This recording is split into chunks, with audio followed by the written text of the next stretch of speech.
رمضان مبارک جس دن اسلام کا سب سے پہلا معرکہ کفر کے ساتھ پیش آیا اور اس کو معرکہ بدر اور غزوہ بدر کہا جاتا ہے۔ اس کو قرآن مجید نے یوم الفرقان بھی کہا ہے، فرق کرنے کا دن۔ یہ وہ پہلا معرکہ ہے جس کی دھاک کفر کے سینے پہ ایسی بیٹھی ہے کہ آج تک عالم کفر بدر کی للکار سے کانپتا ہے۔ ڈاکٹر اقبال نے امت مسلمہ کو ایک مشورہ دیا ہے۔ اس نے کہا ہے کہ شرط یہ ہے کہ فضائے بدر پیدا کر، فضا پیدا کر بدر جیسی، فضائے بدر پیدا کر، فرشتے تیری نصرت کو اتر سکتے ہیں گردوں سے کتار اندر کتار اب بھی۔ اور اسی مضمون کو دوسرے رنگ میں اقبال کہنے لگے، تو آج بھی ہو اگر ابراہیم کا ایمان پیدا، آگ کر سکتی ہے انداز گلستاں پیدا۔ عالم اسلام کو یوم الفرقان غزوہ بدر کی للکار یاد رکھنی چاہیے۔ ملت کے جوانوں کو بدر کا سبق اور بدر کا نصاب کبھی نہیں بھولنا چاہیے۔ ہمیں آج جو درس دیا جاتا ہے وہ درس فلسفہ ہے۔ جو پیغام کفر کے مقابلے میں ہمیں بتلایا جاتا ہے وہ پیغام ہے مصلحت کوشی کا، وقت گزاری کا۔ ابھی دیکھو غزوہ بدر کا پس منظر مسلمانوں کو یہ سبق دیتا ہے کہ جب فضا پیدا ہو جائے تو اللہ مدد کر دیا کرتا ہے۔ جب فضا پیدا ہو جائے تو اللہ مدد فرماتا ہے۔ جب فضا پیدا ہو، جب مدد کی فضائی پیدا نہ ہو، قرآن مجید فرقان حمید سورہ آل عمران میں سے جو آیہ کریمہ میں نے تلاوت کی تو اس میں اللہ تعالیٰ نے بدر کا ذکر فرمایا ہے۔ فرمایا وَلَقَدْ نَصَرَكُمُ اللَّهُ بِبَدْرٍ وَأَنْتُمْ أَذِلَّةٌ، فرمایا تحقیق ہم نے بدر میں تمہاری مدد کی حالانکہ تم تو کمزور تھے۔ ہم نے بدر میں تمہاری مدد کی، تم تو کمزور تھے۔ میدان بدر کے اندر اللہ تبارک و تعالیٰ نے مدد فرمائی، نصرت فرمائی مسلمانوں کی، اور ایسی کامیابی دی کہ پورا کفر جو اس وقت موجود تھا وہ کانپنے لگا کہ مسلمانوں کے پاس اتنی قوت کہاں سے آ گئی، اتنی طاقت کہ یہ کس طرح مالک ہوئے۔ بغور سمجھیے گا بات کو، ذرا تھوڑا سا پس منظر سمجھ لیں۔ 15 سال تک اعلان نبوت کے بعد نبی پاک صلی اللہ علیہ وسلم نے کسی جنگ کی، کسی لڑائی کی اجازت نہیں دی، کسی قسم کی منع فرمایا، بلکہ فرمایا لکم دینکم ولی دین، تمہارا اپنا دین ہے ہمارا اپنا دین ہے، منع کر دیا گیا۔ مسلمان ہجرت کر کے آ گئے مکہ سے مدینہ، لیکن یہاں بھی قریش مکہ اور کفار مکہ نے عالم اسلام کو، مسلمانوں کو، نبی پاک صلی اللہ علیہ وسلم کو سکون سے بیٹھنے نہیں دیا، پریشان کرتے رہتے تھے۔ اور اس پریشانیوں میں سے ایک بڑی پریشانی، جب تک آپ بات کے پس منظر کو نہیں سمجھیں گے آپ کو اصل مضمون سمجھ میں نہیں آئے گا۔ پریشان کرتے تھے مسلمانوں کو، مدینے آ کر پریشان کرتے۔ دنیا کا ایک مزاج ہے، جو آدمی اپنا دروازہ بند کر لیتا ہے لوگ اسے بزدل سمجھتے ہیں، حالانکہ بزدل اور صلح پسند میں فرق ہوتا ہے۔ بزدل اور ہوتا ہے، صلح پسند، کچھ لوگ صلح پسند ہوتے ہیں، لوگ انہیں بزدل کا طعنہ دیتے ہیں۔ تو جو آدمی دروازہ بند کر لیتا ہے نا، یا تھوڑا سا احتیاط کرتا ہے، تو لوگ سمجھتے ہیں کہ یہ بزدل ہے، کمزور ہے، میں نے ڈانٹا ہے تو بھاگ گیا ہے، حالانکہ ایسا نہیں ہوتا، وہ شخص صلح پسند ہوتا ہے۔ میرے رسول کریم سید عالم صلی اللہ علیہ وسلم کی ذات صلح پسند ہے، حضور علیہ الصلوۃ والسلام نے صلح کو اہمیت دی ہے، اور وَصُلْحُ خیر، صلح ہی بہتر ہے۔ انہی لفظوں کے ساتھ محبوب نے ہمیں تعلیم ارشاد فرمائی ہے، صلح کو درجہ دیا ہے۔ تو 15 سال تک کوئی لڑائی نہیں لڑی۔ اب انہوں نے سمجھا شاید مسلمان بزدل ہیں، یہ تو تلوار ہی نہیں اٹھاتے، یہ تو شاید جانتے ہی نہیں اس فن کو، ان کو تو خبر ہی نہیں۔ یہ کیا کرتے کہ مسلمانوں کو مدینے آ کے تنگ کرتے، گھر تک آ جاتے۔ مکے کے قریش مدینے کے قریب آ کے مسلمانوں کو لوٹ کے لے جاتے۔ کئی دفعہ ایسا ہوا کہ انہوں نے آ کر کے یہاں سے بکریاں، اونٹ اور کئی اور چیزیں چوری کر کے لے گئے۔ تو مسلمان پریشان رہنے لگے۔ اللہ پاک نے طاقت دے دی، قوت دے دی مسلمانوں کو۔ حضرت عمر فاروق جیسے لوگ کلمہ پڑھ گئے، حضرت امیر حمزہ جیسے لوگ آ گئے، حضرت ابو عبیدہ بن جراح جیسے لوگ آ گئے، حضرت سیدنا سعد بن ابی وقاص جیسے دلیر اللہ نے عالم اسلام کو عطا فرمائے۔ قوت آ گئی۔ حرِّض المؤمنین علی القتال، محبوب اختیار کرے مومنوں کو لڑائی کے لیے۔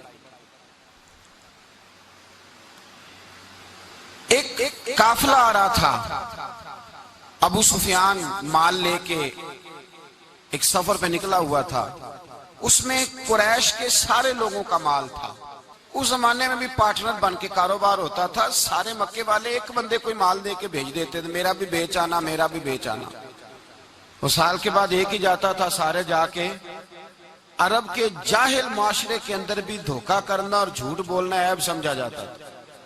لوگ کسی کے پیسے پر نظر نہیں رکھتے۔ یہاں معاذ اللہ لوگ کلمہ پڑھ کے اس بات کا خیال نہیں رکھتے کہ مال کس کا ہے اور ہم کس طرح سے اسے استعمال کرنا ہے۔ تو ابو سفیان سب کا مال لے کے نکلے۔ جب یہ مدینے کے واپس آ رہے تھے نا، شام سے ہجرت کر کے مدینے کے پاس سے گزرنے لگے، تو اللہ کے رسول سید عالم علیہ السلام نے مسلمانوں سے کہا کہ چلو ہم بھی ان کا ایک قافلہ روک لیں، انہیں احساس دلائیں کہ تم ہمارے ساتھ زیادتی کرتے ہو تو بازو میں ہمارے بھی قوت ہے۔ اس ارادے کے ساتھ حضور نکلے۔ ابو سفیان بڑے تیز آدمی تھے، کسی نے خبر کر دی کہ وہ تو آ رہے ہیں تیرا قافلہ روکنے کے لیے۔ اب حضور سید عالم جب چلے مدینہ منورہ سے تو 313 لوگ حضور کے ساتھ تھے۔ کتنے جی؟ بولیے 313۔ تحقیق یہ ہے کہ 312 تھے، حضرت عثمان غنی کو شامل کیا گیا بدریوں میں، لیکن حضور انہیں چھوڑ گئے تھے، اس لیے کہ ان کی زوجہ اور نبی پاک کی پیاری صاحبزادی بڑی علیل تھی۔ فرمایا تو میری بیٹی کے لیے رہ جا۔ تو 313 لوگ حضور لے کے نکلے، 6 زرہیں، 8 تلواریں، چند گھوڑے۔ خود رسول پاک صلی اللہ علیہ وسلم جس گھوڑے پہ تھے، گھوڑا ایک تھا، سواریاں 3 تھی۔ حضرت مولا علی بھی تھے، جناب زید بھی تھے، نبی پاک بھی تھے۔ فرمایا کبھی تو بیٹھے گا، کبھی علی بیٹھیں گے، کبھی زید بیٹھیں گے، کبھی میں بیٹھوں گا۔ جب حضور کی پیدل چلنے کی باری آتی تو حضرت زید عرض کرتے حضور نہیں آپ بیٹھ جائیں، میں پیدل چلتا ہوں۔ حضرت علی کہتے حضور آپ بیٹھ جائیں، میں پیدل چلتا ہوں۔ تو حضور فرماتے تمہیں ثواب کی زیادہ ضرورت ہے، مجھے بھی تو ضرورت ہے نا۔ تو رسول کائنات سید عالم صلی اللہ علیہ وسلم بھی پیدل چلتے، یہ تھوڑا سا سامان لے کے نکلے۔ ابو سفیان کو اطلاع ہو گئی کہ وہ تو آ رہے ہیں۔ ابو سفیان نے ایک آدمی کو دوڑایا۔ اس زمانے میں جب کوئی بری خبر دینی ہوتی تھی تو وہ آدمی اپنے کان میں سوراخ کرتا تھا، لہو نکال لیتا تھا۔ وہ جس آدمی کو بھیجا اس نے اپنے کانوں سے لہو نکالا، اپنے اونٹ کے کان کاٹ ڈالے، چیخے مارنے لگا، مکے والوں دوڑو، مسلمانوں نے تمہارا قافلہ لوٹ لیا ہے، بھاگو۔ اب وہ تو پہلے دلیر تھے کہ یہ ہم سے چھپتے پھرتے ہیں شاید معاذ اللہ۔ انہوں نے کیا کیا کہ 1000 کا لشکر، ہر آدمی کے پاس گھوڑا، ہر آدمی کے پاس تلوار، نیزہ، سارے عتبہ، عتیبہ، شیبہ، ابو البختری، امیہ بن خلف، ابو جہل، سارے کٹھے ہو کے آئے اور نکلے میدان بدر کی جانب۔ ادھر ابو سفیان اس آدمی کو بھیج کے تو دریا کے رستہ ہی بدل گیا، مدینے کے رستے آیا ہی نہیں، خود بچ گیا۔ اور جب بچ کے نکلا نا تو اس نے ایک آدمی بھیجا کہ قافلہ محفوظ ہو گیا ہے، تم لوگ فکر نہ کرو۔ اس نے جا کے پیغام دیا ابو جہل کو کہ ابو سفیان کہتا میں بچ گیا ہوں، مجھے کوئی خطرہ نہیں، اب تم لوگ کسی قسم کی تکلیف نہ کرو، تکلف نہ کرو، واپس چلے جاؤ۔ ابو جہل کہنے لگا نہیں، اب تو ہم واپس نہیں جائیں گے، اب تو ہم ان کا کچھ کر کے ہی جائیں گے۔ سمجھ آ رہی ہے میری باتوں؟ پس منظر سمجھ میں آ رہا ہے؟ اب نہیں واپس جانا، نکلے ہیں تو کچھ کریں گے۔ اب جب میدان کے اندر آنے کے لیے تیاری ہو رہی ہے، ادھر سے پتہ چل گیا، نبی پاک صلی اللہ علیہ وسلم کو اطلاع ہوئی کہ ابو سفیان تو اپنا لشکر بچا کے، قافلہ بچا کے لے گئے، لیکن قریش بضد ہیں آنے کے لیے۔ نبی پاک صلی اللہ علیہ وسلم نے ایک جگہ پہ تمام مسلمانوں کو جمع کیا۔ یہ بات قابل غور ہے۔ حضور نے فرمایا بھی 1000 کا لشکر اسلحے سے لیس ہو کے آ رہا ہے، تم 313 ہو، تمہارا ارادہ کیا ہے؟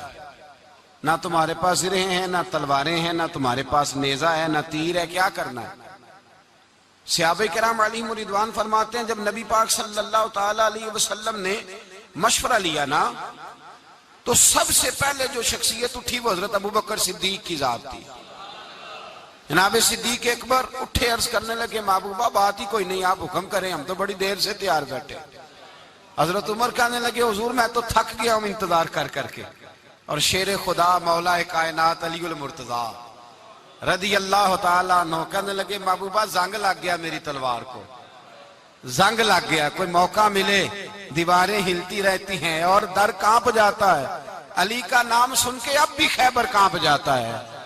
فرمایا حضور زنگ لگ گیا، مہربانی کریں جلدی کریں، ہم تو تیار بیٹھے۔ حضور نے پھر توجہ کی، نبی پاک صلی اللہ تعالی علیہ وسلم نے پھر توجہ کی، تو یہ تو سارے وہ بول رہے ہیں جو میرے ساتھ مکے سے آئے ہوئے ہیں، مدینے والے بھی تو بولے نا۔ تو مدینے والوں میں سے حضرت مقداد اٹھے، حضرت مقداد رضی اللہ تعالیٰ عنہ، اور اٹھ کے عرض کرنے لگے یا رسول اللہ آپ کا اشارہ ہماری جانب ہے؟ حضور نے فرمایا ہاں تمہاری جانب ہے۔ تو کیا خوبصورت جواب ہے، اور کیا انداز تکلم ہے، اور کیا گفتگو میں حسن ہے، اور کیا پس منظر ہے، اور کیا دلیل ہے، اور کیا تاریخ کا مطالعہ ہے۔ حضرت مقداد کہنے لگے یا رسول اللہ ہم کوئی حضرت موسیٰ علیہ السلام کی قوم نہیں کہ آپ سے کہیں گے آپ لڑے یا آپ کا خدا لڑے۔ یا رسول اللہ ہم خشکیوں میں بھی لڑیں گے، دریاؤں میں بھی لڑیں گے، ہم خشکیوں دشت تو دشت ہیں، صحرا بھی نہ چھوڑے ہم نے، اور بحر ظلمات میں دوڑا دیے گھوڑے ہم نے۔ کہا حضور ہم وہ نہیں ہیں کہ جو آپ سے کہیں گے آپ لڑیں اور آپ کا خدا لڑے، ہم تو تیار ہیں، آپ جلدی کریں۔ پھر حضرت سعد اٹھے، سعد بن عبادہ رضی اللہ تعالیٰ عنہ اٹھے اور کیا خوبصورت عرض کیا، کہا یا رسول اللہ کس سے لڑنا ہے؟ حضور بولیے ذرا یا رسول اللہ۔ حضور نے فرمایا قریش مکہ سے۔ تو صحابی کا وجد دیکھیے گا، انداز دیکھیے گا، کہنے لگے حضور سنا ہے جن نظر نہیں آتے، دیو نظر نہیں آتے، سنا ہے دکھائی نہیں دیتے، محبوبہ آپ حکم کرے میں تو جنوں سے بھی لڑنے کے لیے تیار ہوں، میں تو ان دیکھی جگہوں پہ تلواریں چلا جاؤں گا، نبی کا حکم ہو تو کود جائیں ہم سمندر میں، جہاں کو محو کر دے نعرہ اللہ اکبر میں۔ یا رسول اللہ حکم کریں کس سے لڑنا ہے؟ میرے نبی پاک خوش ہو گئے، حضور خوش ہوئے، چہرے پہ مسکراہٹ دوڑی، فرمایا تم پر کوئی غلبہ پا ہی نہیں سکتا۔ فرمایا چلو اب اٹھو چلیں، نہ تلواریں ہیں، نہ گھوڑے ہیں، نہ کوئی شے ہے، نہ پاس اسلحہ ہے، نہ کوئی بظاہر طاقت ہے۔ حضور اٹھے تو ایک ننھا مجاہد حضرت سعد بن ابی وقاص کے چھوٹے بھائی عمیر بن ابی وقاص، قد چھوٹا، حضور نے فرمایا سعد چلے عمیر رہ جائے، سعد چلے اور عمیر یہ چھوٹے ہیں۔ حضرت سعد کہتے ہیں میری عمر ابھی اس وقت تھوڑی تھی، میں 16-17 سال کا جوان تھا، تو بھائی اس سے بھی چھوٹے تھے، فرمایا تو رہ جا۔ اللہ اکبر۔ تو کہتے ہیں دیکھو عمر دیکھو، اور منانے کا انداز کیا ہے، جا رہے ہیں جہاد کے لیے، تو بچہ رو نہیں پڑتا گھر میں۔ حضرت عمیر رونے لگے، کہنے لگے نہیں نہیں میں نے بھی جانا ہے۔ رونا کہاں جانا ہے بھائی؟ کوئی کھیلنے جا رہے ہیں، کوئی کھیلنے جا رہے ہیں، سیر کو جا رہے ہیں، کوئی جو ہے وہ کسی تفریح کے لیے نکل رہے ہیں، نہیں میں نے بھی جانا ہے۔ حضور نے فرمایا بیٹے تلواروں کی چھاؤں میں جا رہے ہیں، وہاں گرجدار آوازیں ہوں گی، وہاں سینے کٹیں گے، گردنوں پہ ضرب لگے گی. تو حضرت عمیر بن ابی وقاص نے نا اپنی ایڑیاں اٹھا لی، پنجوں کے بل کھڑے ہو گئے، کہنے لگے سونیا میں گردن کٹانے کو تیار ہوں. تو حضور نے فرمایا تیرا بڑا بھائی چلا جو ہے. حضرت عمیر کہنے لگے حضور قد میں بڑا ہے، طاقت میں نہیں بڑا. قد میں بڑا ہے، طاقت میں.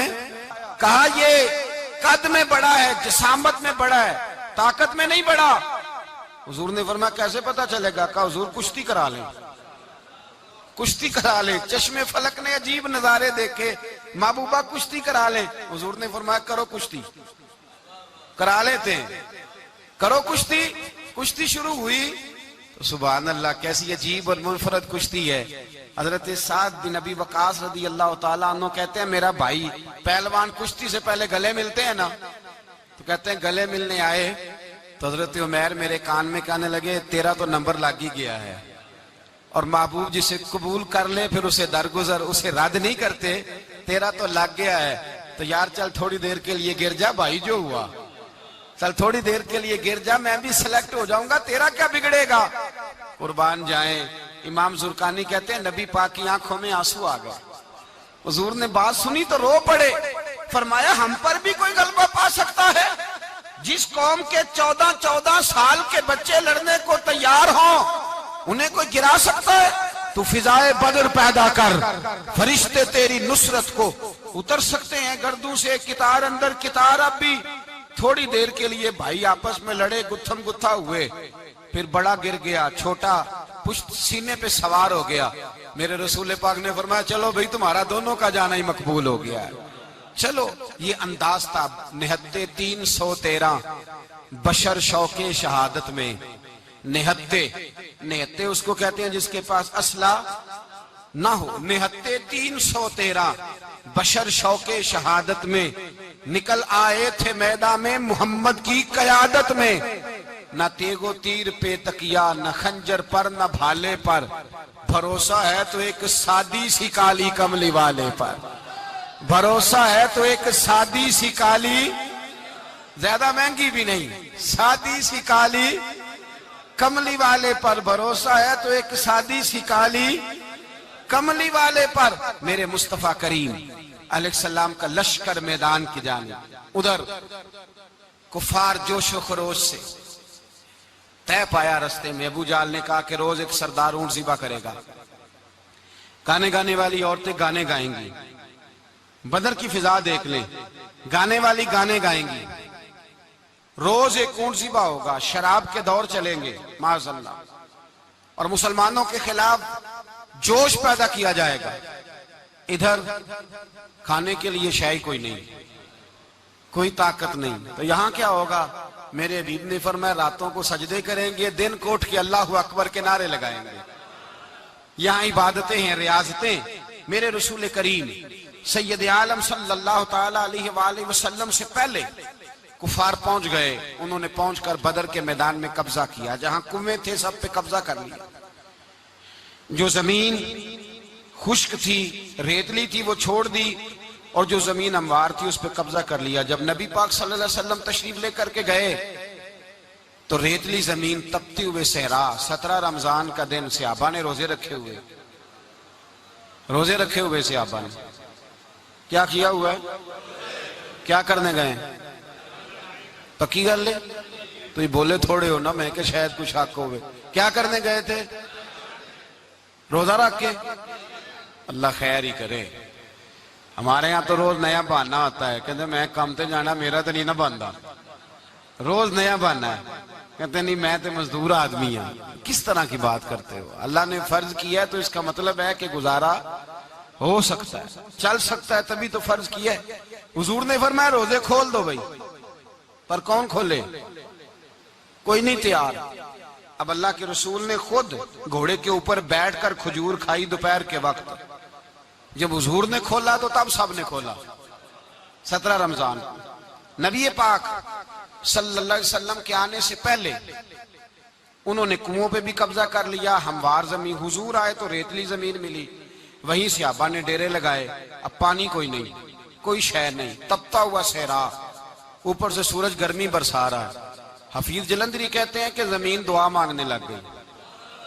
زمین دعا مانگنے لگی. زمین کہنے لگی خدا بندہ مہربانی فرما تیرے رسول آئے ہیں تو اب ذرا مجھے ٹھنڈا نہیں کر دیتا. حفیظ جلندری کا نظریہ ہے، وہ کہتے ہیں زمین دعا مانگنے لگی. زمین کہنے لگی مولا تیرے حبیب کے قدم جب میری اس خاک پہ آئے، الہی حکم دے سورج کو اب نہ آگ برسائے. زمین کہتی ہے تیرے حبیب کے قدم جب میری اس خاک پہ آئے، الہی حکم دے سورج کو اب نہ آگ برسائے. میرے دامن سے گر ان کو ہوائے گرم آئے گی تو مجھ کو رحمت للعالمین سے شرم آئے گی. میرے دامن سے گر ان کو ہوائے گرم آئے گی تو مجھ کو رحمت للعالمین سے. زمین کہنے لگی مجھے شرم آئے گی کہ محبوب آئے ہیں اور میں یا اللہ مہربانی کر. حفیظ جلندری ویسے تو حضور کی دعا، صحابہ کی دعا سب کی بات ہے. وہ کہتے ہیں زمین نے دعا مانگی، جب دعا مانگی تو اللہ نے بارش عطا کر دی. حضور نے فرمایا لو بھی حوض بنا لو، پانی بھر لو. صحابہ کہتے ہیں چھوٹے چھوٹے حوض بنا لیے، پانی ہم نے ان کے اندر جمع کر لیا، جانوروں کو پلایا، خود بھی ہم نے وہ پانی رکھا وضو کے لیے، غسل کے لیے.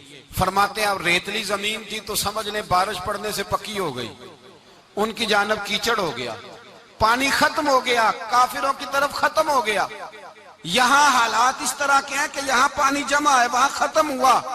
اور تاریخ کا عجیب حوالہ دیکھیں، حضور کو شہید کرنے آئے 2 کافر رات کو چپکے سے اس حوض سے پانی پی رہے تھے جو مسلمانوں کا حوض ہے.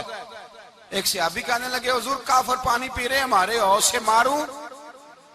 حضور نے فرمایا نہیں، کافر ہوئے تو کیا ہوا، مخلوق تو ہے نا اللہ کی، پینے دو پینے دو. ہمارے دروازہ رحمت سے کوئی خالی جا سکتا؟ ایسا کی تیری خیر تیرے میں کدے کی خیر، ایسی پلا کہ جس کا نشہ عمر بھر رہے، اور پلا کے گرانا تو سب کو آتا ہے، مزہ تو تب ہے کہ گرتوں کو تھام لے ساکی. کہا نہیں پینے دو انہیں. میرے رسول کریم سید عالم صلی اللہ علیہ وسلم نے میدان بدر میں پڑاؤ کیا. کافر ساری رات دندناتے رہے، شور کرتے رہے. جاسوسی کا ایک معیار ہوتا تھا. اب تو فوجوں کی وردی ہوتی ہے، پہچانے جاتے ہیں فوجی کس ملک کے ہیں، کس علاقے کے ہیں، کس جگہ سے ان کا تعلق ہے. اس زمانے میں کوئی وردی نہیں ہوتی تھی، ہر قبیلے کا آدمی ہوتا تھا تو لوگ گھس جاتے تھے، جاسوسی آسان ہوتی. آئے رات کا وقت ہے تو کچھ جاسوس بھیجے ابو جہل نے، کہا پتہ کر کے آؤ بندے کتنے، اسلحہ کتنا ہے، جوان کتنے، بوڑھے کتنے، ان کا انداز کیا ہے، سارا معلومات کر کے آؤ. کفر کی جو معلومات ہیں اس پر ذرا غور کریں. اب وہ شخص آیا جا کے ابو جہل سے کہنے لگا 313 ہیں، 6 زرہیں اور 8 تلواریں، کوئی کھانے پینے کا سامان نہیں، اور کچھ بچے بھی ہیں، کچھ بوڑھے بھی ہیں، عمیر بن ابی وقاص بھی ہیں، ابو عبیدہ بن جراح جیسے بوڑھے بھی ہیں، کچھ لمبا چوڑا انتظام کوئی نہیں.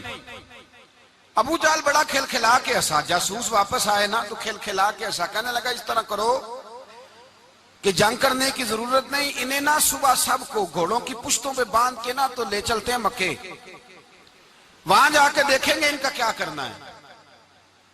ان کو باندھ لو گھوڑوں کی اونٹوں کی پشتوں پر تو وہاں جا کے دیکھیں گے. جب یہ بات کی تو جاسوس کہنے لگا ٹھہر جا، پوری بات تو سن لے، میری پوری سن تو لے، تبصرہ تو نے شروع کر دیا. اس نے کہا چل سنا پوری. اس نے کہا ہے 313 پر سارے سر پہ کفن باندھ کے آئے ہوئے ہیں 313 پر بچے سے لے کر بوڑھے تک.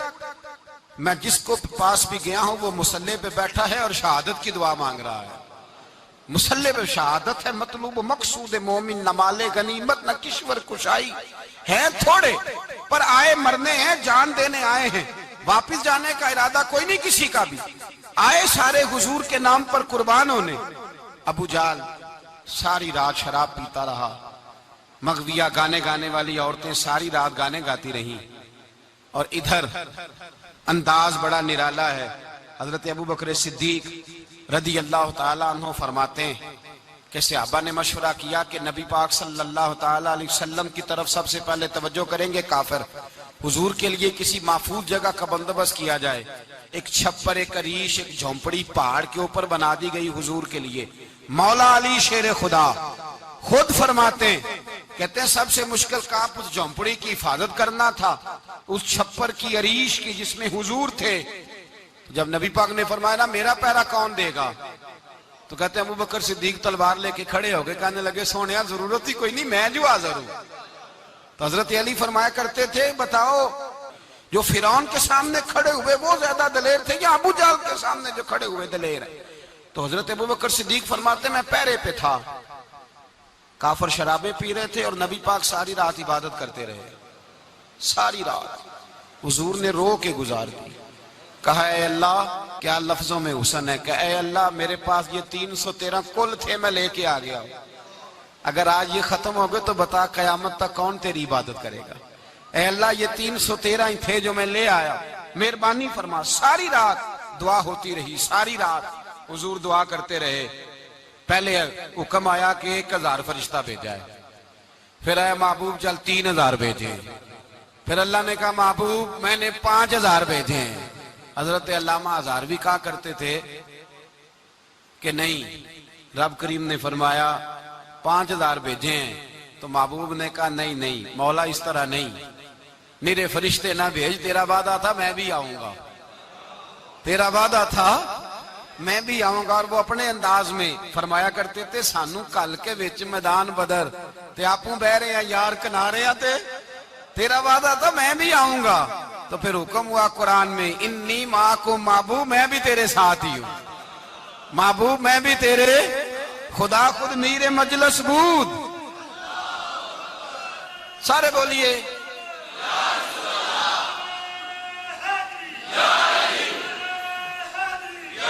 بھئی آج تو دن ہے نا نعرے لگانے کا، یوم البدر منا رہے ہیں، تو آج تو ٹھنڈا ٹھنڈا نعرہ نہ لگائیں، میں نے اپیل کی تھی کہ نعرہ تحقیق بھی لگایا کریں۔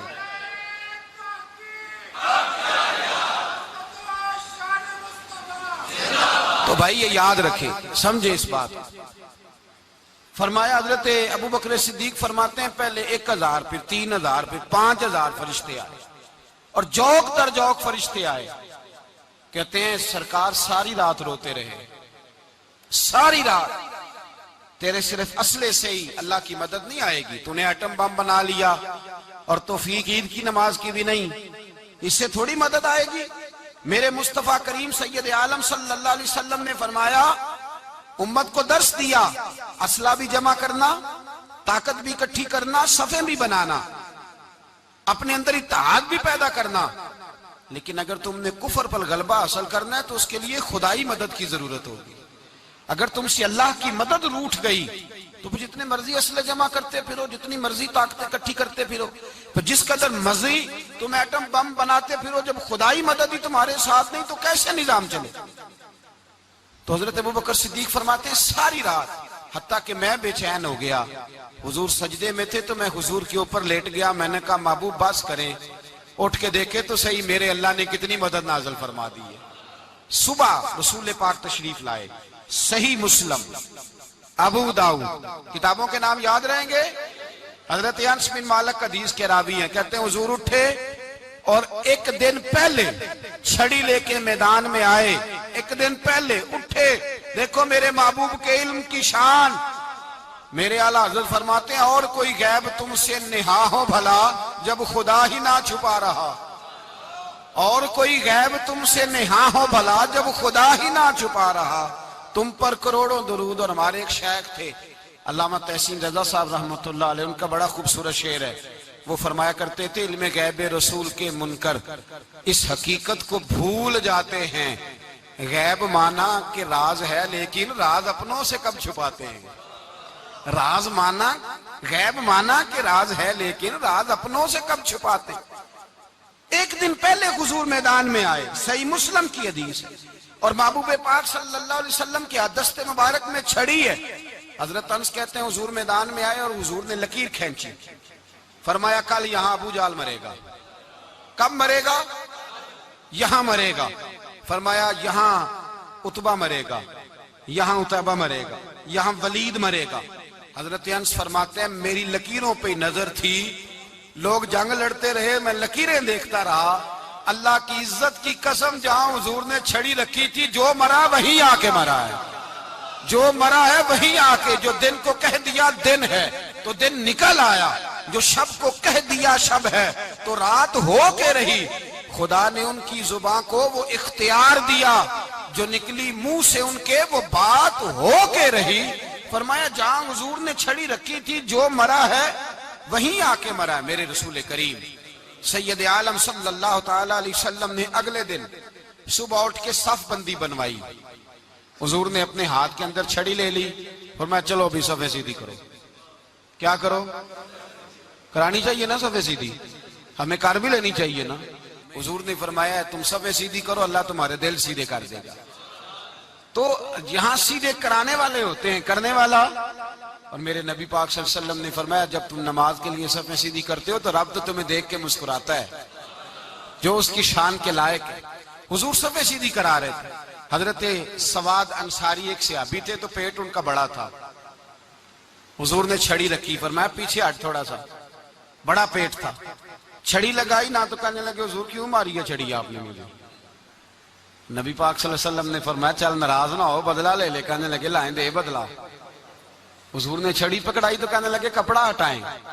حضور نے کپڑا ہٹایا تو جسم اقدس چومنے لگے، کہنے لگے محبوبہ پتہ نہیں تھوڑی دیر کے بعد کیا بننا ہے۔ میں نے کہا جاتی جاتے بوسے لے لوں حضور، بوسے لے لوں جاتے جاتے مصطفیٰ کریم۔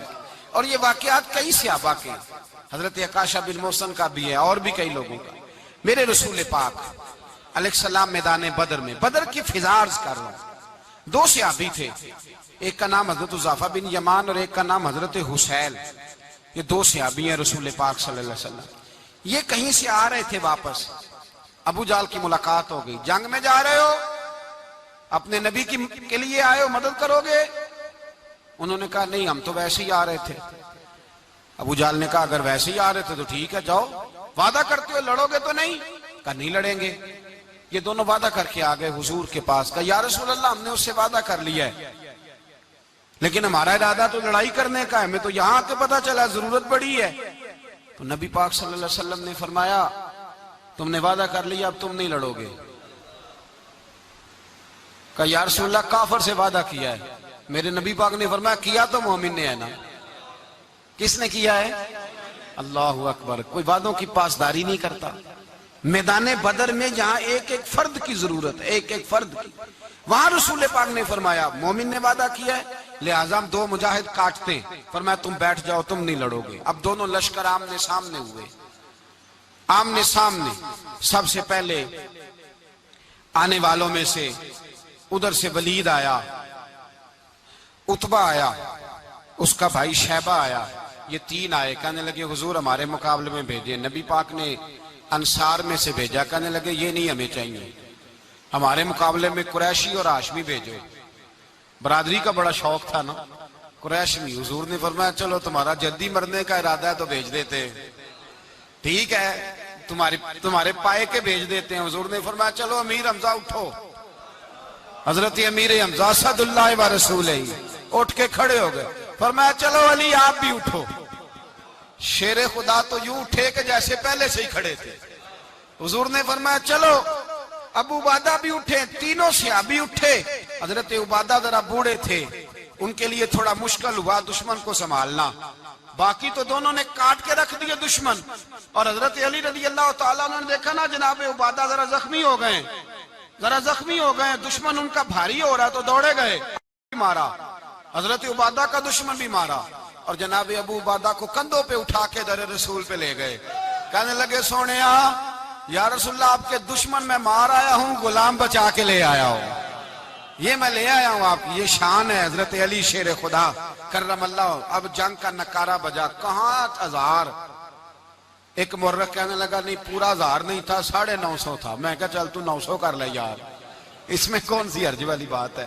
پھر بھی 900 اور 300 کا کیا مقابلہ؟ اور پھر اسلحے سے لیس 1000 کا لشکر۔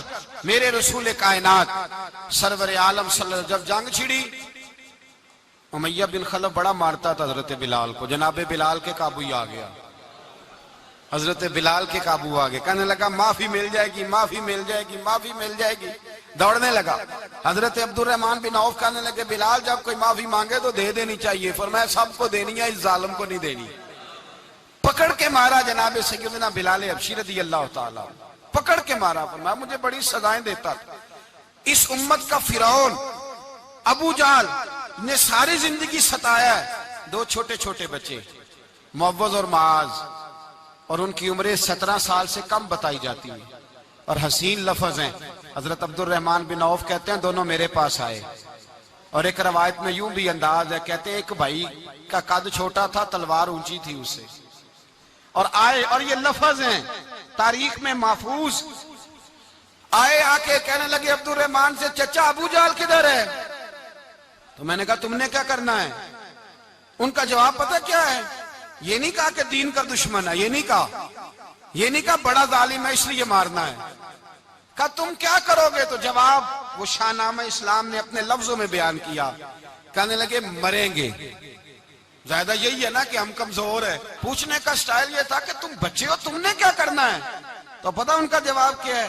حفیظ جلندری کہتے ہیں وہ کہنے لگے مریں گے یا ماریں گے ناری کو، سنا ہے گالیاں دیتا ہے وہ محبوب باری کو صلی اللہ علیہ وسلم، کہنے لگے ہمارے نبی کو معاذ اللہ برا کہتا ہے، چھوڑیں گے نہیں، جانا ضرور ہے، اگر اسے مار نہ سکے تو مار کے تو آ جائیں گے نا، جانا ضرور ہے۔ تو کہتے ہیں ہم نے اشارہ کیا، میں نے کہا وہ گھوڑے پہ جا رہا ہے، وہ دیکھو، کہتے ہیں بس چھلانگے لگاتے دوڑے، بھاگے گئے، ایک نے اچھل کے تلوار ماری، دوسرے نے بھی گرایا، تیسرے نے بھی زخمی کیا۔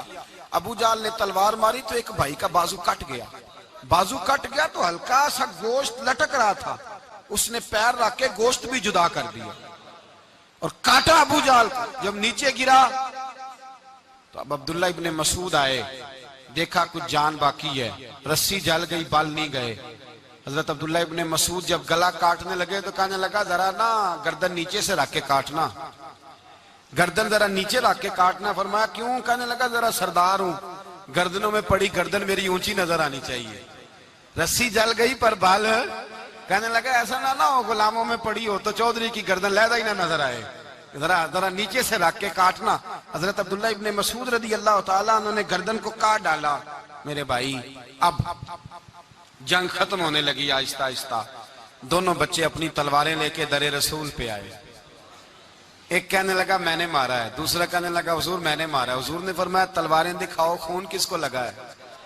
جب خون دیکھا تو دونوں کو ایک جتنا لگا تھا۔ میرے حبیب مسکرائے، فرمایا تم دونوں نے مارا ہے، تم دونوں نے مارا ہے۔ میرے رسول پاک سید عالم صلی اللہ تعالی علیہ وسلم نے دیکھا امیہ بھی مر گیا، ابو البختری، عتبہ، عتیبہ، شیبہ، امیہ بن خلف، بڑے بڑے دشمن مر گئے، 70 کے قریب قتل ہوئے، 70 کے قریب گرفتار ہوئے، باقی بھاگ گئے، 14 صحابہ صرف شہید ہوئے۔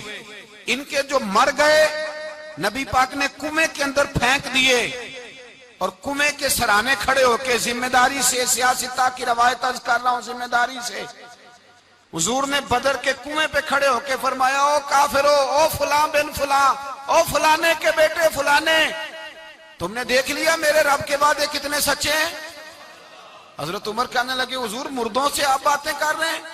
تو نبی پاک نے فرمایا عمر جتنا تم سن رہے ہو اتنا یہ بھی سن رہے ہیں، اگر کافر سن سکتے ہیں تو داتا علی اجمیری نہیں سن سکتے؟ اگر کافر سن سکتے ہیں تو معین الدین اجمیری نہیں سن سکتے؟ کہاں بیٹھ کے تو عقیدہ پڑھتا رہا ہے؟ اگر مشرکوں بے ایمانوں کا آواز آتی ہے تو کیا حضرت ابو ہریرہ اپنی قبر میں نہیں سنتے؟ غوث اعظم جیلانی نہیں سنتے؟ میرے اعلیٰ حضرت کا عقیدہ ہے، وہ فرماتے ہیں واللہ وہ سن لیں گے اور فریاد کو پہنچیں گے ہم۔ اتنا تو ہو کوئی فریاد کرے دل سے، اتنا تو ہو کوئی فریاد کرے دل سے، اور اگر کافر اور بے ایمان کنویں میں گرا سن سکتا ہے تو کیا آمنہ کا لال اپنے مزار میں نہیں سن سکتے؟ کہاں سے لوگ عقیدہ لے آتے ہیں؟ میرے نبی پاک نے فرمایا سنتے ہیں۔ سلام دیتے ہو جب قبرستان جاتے ہو؟ کیا کہتے ہو؟ سلام کس کو کہا جاتا ہے؟ اس کو کہا جاتا ہے جو وعلیکم السلام کہے، اس کو کہا جاتا ہے جو وعلیکم السلام کہے۔ او بھائی سنو، میرے رسول پاک سید عالم صلی اللہ تعالی علیہ وآلہ وسلم نے کہا دیکھا تم نے میرے رب کا وعدہ کتنا سچا ہے؟ یہ کہہ کے میرے رسول پاک آئے، ایک آدمی کو پہلے بھیجا، فرمایا جاؤ جا کے خوشخبری دے دو اللہ نے فتح دے دی ہے۔ خوشخبری دو۔ پھر حضور آئے۔ ان گرفتار ہونے والوں میں حضور کے اپنے داماد ابو العاص بھی ہیں، حضور کے چچا جناب عباس بھی ہیں، وہ بھی ہیں، اور بھی کئی لوگ ہیں گرفتار ہونے والے آئے۔ حضرت انس کہتے ہیں آدھی رات کا وقت تھا، جب ان کو لایا گیا نا گرفتار کرنے والوں کو مدینے، تو صحابہ کو غصہ ہی بڑا تھا، ذرا کس کس کے رسیاں باندھ دی۔ حضرت بلال کی ڈیوٹی تو ذرا زور زور سے باندھتے تھے، زور زور سے، ذرا تگڑی کر کے، بڑا ستایا تم لوگوں نے، زور زور سے۔ کہتے ہیں آدھی رات کا وقت ہوا، میں مسجد میں آیا تو حضور کو بے چینی سے ٹہلتے دیکھا مسجد میں۔ تو میں نے کہا حضور کیا ہوا؟ یہ سونے کا وقت تھا، آپ کے آرام کا، تھکے ہارے آئے تھے۔ تو حضور نے فرمایا تم نے رسیاں زور سے باندھ دی ہیں، وہ ہائے ہائے کرتے ہیں، مجھے نیند نہیں آتی۔ نیند حضور وہ دشمن ہے، وہ آپ کا دشمن ہے۔ فرمایا وہ میرے دشمن ہے، پر میں تو رحمت للعالمین ہوں، ذرا ڈھیلی کر دو، سو جائیں تو میں بھی سو جاؤں۔ سویرے حضور نے صحابہ کو بلایا، فرمایا ان کا کرنا کیا ہے؟ حضرت عمر کا مشورہ سنو۔ حضرت عمر کہنے لگے حضور جو میرے رشتہ دار ہیں میرے حوالے کرے، پہلے میں ان کی گردنیں کاٹوں۔ جو ابو بکر کے ہیں اس کو ان کی گردنیں کاٹے، جو عثمان کے ہیں علی کے ہیں ان کو دو، سب کو کاٹیں، اپنے اپنے رشتہ داروں کو۔ میرا جو ہے میں اپنے ہاتھوں سے اسے ذبح کروں گا، میرے نبی کی دشمنی کرتا ہے۔ حضور نے فرمایا عمر تیرا فیصلہ ذرا تگڑا ہے، تھوڑا نرم چاہیے۔ حضرت ابو بکر صدیق کو بلایا، فرمایا تیرا کیا ارادہ ہے؟ حضرت ابو بکر کہنے لگے حضور کچھ فدیہ لے لیں، ان پہ رحم کریں، مجھے لگتا ہے بہت سارے کلمے پڑ جائیں گے، کچھ مہربانی کریں، ان پہ شفقت کریں۔ حضور نے فدیہ تعین کر دیا، فرمایا اتنے اتنے پیسے دو، جاتے جاؤ۔ کچھ نے کہا ہم غریب ہیں، فرمایا تم مسلمانوں کے 10 بچوں کو حساب کتاب سکھا دو، تمہیں چھٹی۔ کچھ نے کہا جی ہمیں یہ بھی نہیں آتا، فرمایا تم ویسے ہی آزاد ہو جاؤ۔ بہت ساروں پہ مہربانی کی۔ حضرت عباس کھڑے ہوئے حضور کے سامنے، چچا۔ تو نبی پاک نے فرمایا چاچا وہ لاؤ فدیہ۔ کہنے لگے بھتیجے میرے پاس تو کچھ بھی نہیں، کوئی شے نہیں۔ تو حضور نے فرمایا چاچا وہ جس دن تم آ رہے تھے کمرہ کا دروازہ اندر سے بند کر کے اتنی بڑی سونے کی اینٹ میری چاچی کو دی تھی، کہا اگر میں بچ کے آ گیا تو ٹھیک ہے، نہ آیا تو تمہارے لیے کافی ہوگی، وہ کدھر ہے؟ خیال آیا، حضرت عباس کانپنے لگے۔ یہ سن کر حضرت عباس پر راشا ہوا طاری کہ پیغمبر تو رکھتا ہے دلوں کی بھی خبرداری۔ خیال آیا مسلمان نیک و بد پہچان جاتے ہیں اور محمد آدمی کے دل کی باتیں جان جاتے ہیں۔ کہنے لگے وہ کدھر ہے؟ تو جناب عباس کہنے لگے محبوبہ وہ تو فدیہ تو میں دوں گا ہی اب، لیکن میں مان گیا ہوں آپ اللہ کے سچے رسول ہیں، اس لیے کہ میرے اور میرے بیوی کے علاوہ کسی کو اس بات کی خبر نہ تھی۔ اسی جنگ میں حضرت ختیجہ کا وہ ہار آیا جس کا تذکرہ میں پچھلے دنوں کر چکا، اللہ تعالیٰ نے فتح دی۔ کسی جگہ بھی کوئی تکبر کا لفظ میرے نبی پاک نے بیان نہیں فرمایا، کسی جگہ حضور نے یہ نہیں کہا کہ ہم بڑی دانائی سے لڑے، ہم بڑے دلیر تھے، ہماری صف بندی بڑی سیانی تھی۔ یہی فرمایا وَلَقَدْ نَصَرَكُمُ اللَّهُ بِبَدْرٍ، اللہ نے ہماری مدد کی، اللہ نے ہماری۔ میری اور آپ کی زندگی میں جہاں نقص واقع ہوتا ہے نا، وہاں ہم کامیابیاں اپنے کھاتے میں ڈالنے لگتے ہیں تو فضائے بدر پیدا نہیں ہوتی۔ یاد رکھیں اگر رات کو گانے سنیں گے، شراب کباب کے دور چلیں گے تو پھر بدر کی فضا پیدا نہیں ہوگی، پھر تو کفر کی فضا پیدا ہوگی۔ اور اگر رات کو مسلح آباد رہیں گے، میں نے کچھ دن پہلے کہا تھا جمعے میں، صلاح الدین ایوبی جب جنگ لڑ رہے تھے تو ایک بحری بیڑا آ رہا تھا دشمنوں کا، اسلحہ لے کے، مسلمانوں کے پاس اسلحہ پہلے کم تھا، تو ایک بحری جہاز اور اسلحہ لے کے آ رہا تھا عیسائیوں کا۔ تو صلاح الدین ایوبی ساری رات مسجد اقصیٰ میں روتے رہے۔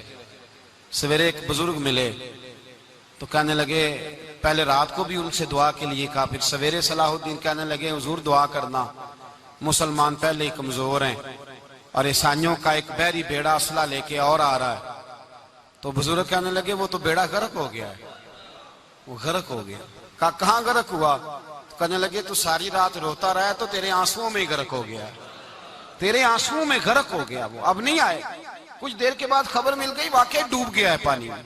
بھائی جب تو اللہ کو منا لیتا ہے، جب رب کی مدد تیرے آتا ہے، یاد رکھنا زندگی میں کہیں بھی آپ لڑ رہے ہیں، کسی محاذ پر بھی اگر حق آپ کے ساتھ ہے تو پھر اللہ کی مدد آپ کے ساتھ. اور اگر حق آپ کے ساتھ نہیں تو پھر جتنے مرضی ہیلے بہانے کر لیں، وکیل مہنگا کر لیں، جج خرید لیں، پھر آپ دنیا کی ساری سیاست لڑا رہے ہیں. جب حق آپ کے ساتھ نہیں تو پھر رب کی مدد آپ کے ساتھ. آج شام کے اندر روز قتل ہوتا ہے. برما کے مسلمانوں پر زمین تنگ ہے. کشمیر میں اتنا خون بہہ چکا ہے کہ اب شاید کشمیر کی وادی خون پیتی بھی نہیں، اتنا خون بہہ گیا ہے. فلسطین قبلہ اول مسلمانوں کا مسجد اقصی یہودی کے قبضے میں ہے. مسلمان اپنی اپنی اپنی اپنی. اور ظلم کی بات یہ ہے، ظلم کی بات کہ ہم توحید کا اعلان کرنے والے، توحید کے ٹھیکیدار بننے والے، سلوٹ کرنے پہ آتے ہیں تو عیسائیوں کو بلا کے کرتے، یہودیوں کو بلا کے کرتے. میرے بھائی، مسلمان کے پاس اسلحہ بھی ہے، پیسہ بھی ہے، دولت بھی ہے، ہر قسم کا ذخیرہ ہے. ضرورت یہ ہے کہ اسے خدا کی مدد نصیب ہو جائے. اللہ کی مدد جب تھی تو اسلحے کی ضرورت نہ تھی. جب تک خدا کی فضائے بدر پیدا کریں، فضائے بدر پیدا کریں. اگر حق آپ کے ساتھ ہے، اندر خلوص ہے اور آپ لڑ اللہ کے دین کے لیے رہے ہیں، ذاتی اگر نام و نمود ہے، خواہشات ہیں، ذاتی آپ کے مفادات ہیں، تو پھر بڑی جلدی یہ سفر ناکامیوں کا سفر ہو جاتا ہے. فضائے بدر پیدا کریں، رضائے الہی کے لیے میدان میں نکلنے کا جذبہ اپنے دل میں پیدا کریں. بدر کے 14 صحابہ جو شہید ہوئے، وہ 14 صحابہ کو ہم سلام عقیدت پیش کرتے ہیں. ان 14 کے لوگوں کو شاید نام بھی نہ آتے ہوں، لیکن اسلامی تاریخ میں انہوں نے ایسا حسن بھرا ہے، ایسا حسن بھرا ہے کہ کافر آج بھی بدر کے نام سے کامتا ہے. نام نہ بنائیں دین کے معاملے میں، کام کریں. جو کام کرتا ہے اللہ اس کا نام بنا دیتا ہے. کام کریں اور کبھی بھی دین کی نصرت کے لیے جب نکلیں اپنے آپ کو آگے نہ کریں، دین کو آگے رکھیں. بدر والوں نے دین آگے رکھا تھا، اللہ نے انہیں کامیابی دی. جب سے نام آگے رکھنے، آج پوری امت مسلمہ میں صرف صدارت کا چکر ہے. کون ملک آگے لگے گا، کون آگے بڑھے گا. فضائے بدر پیدا ہو جائے گی تو دین آگے رہ جائے گا، شخصیات پیچھے ہو جائیں گی. اور یاد رکھیں، نظریات بچیں تو شخصیات بھی باچی جاتی ہیں. نظریہ بچانا بڑا